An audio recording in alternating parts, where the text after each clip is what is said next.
Good morning, everybody. Today I wanted to share a little bit about my mother. This last week, my mother passed away at the age of 94 and a half. The services will be today, the funeral home is today between 2 and 6, and today is February 25th, I believe. And tomorrow at 11 o'clock at Palm Heights Baptist Church at 11 o'clock will be the funeral, which I'll be attending. I'll be driving from Columbus, so I have to kind of ask other people usually to take me up to Cleveland. When I go visit my mother, either my friend Mickey or Terry would take me up. Victoria's gone with us several times to visit my mom. My mother adored Victoria. She always shared Christ with her, as my mom did most people she came in contact with. Some of the memories I remember of my mother would be when I was a child, we would be in J.C. Penney's at Southland. That's when they used to have J.C. Penney's there.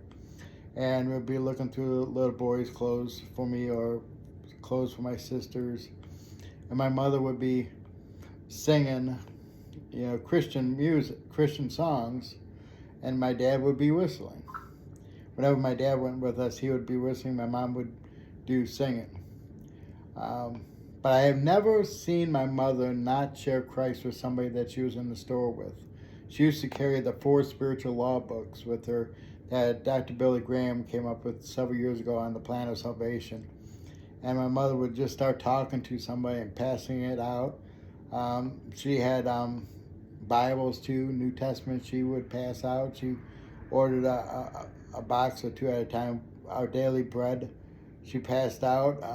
She would order a couple boxes of those. I don't know if it's a year or what, but she always made sure that people had a copy of it.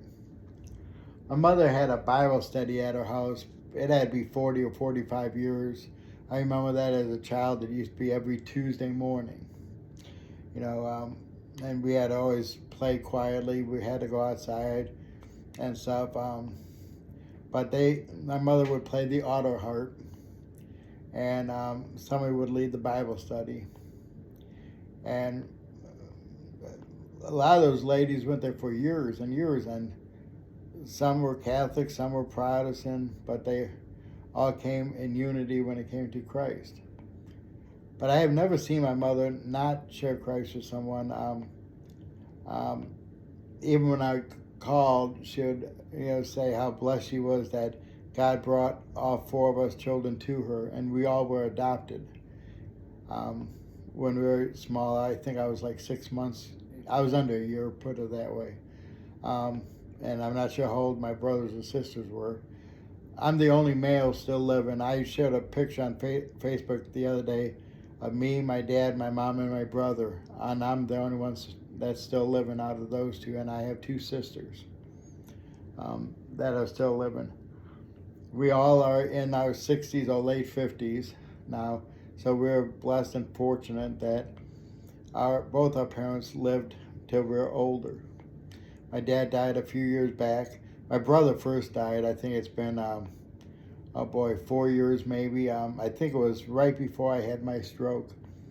And then in December, I don't know if it was 2019 or 20.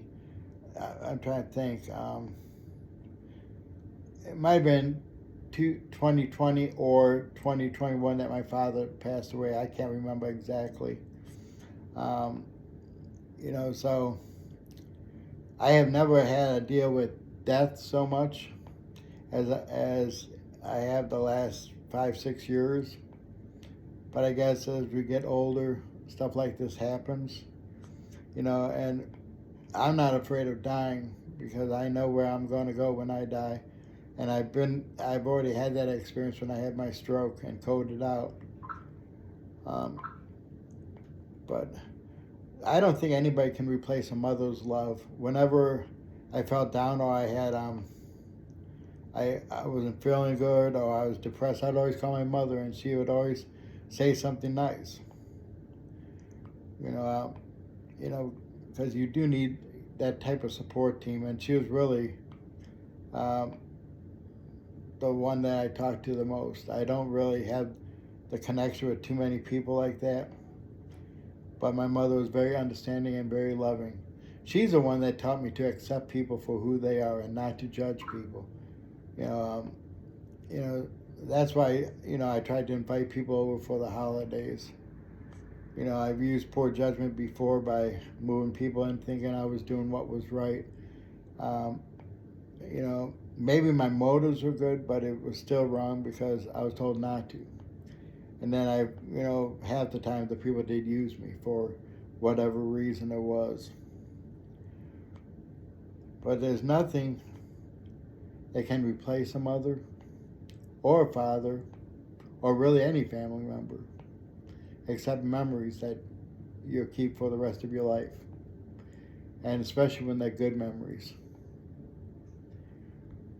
So I was really down for this last week, not feeling good, kind of depressed. I'm not a big talker. I don't know how to show emotions, so I kind of bottle everything up. But I also know that my mother is smiling. And she was really anxious to get to heaven. So, and the pain she was in before she died, was horrible. I wasn't there, but my sister told me, that she was in a lot of pain. I seen her a week before she died. So I did have the opportunity of seeing her. Okay, folks, have yourself a great day.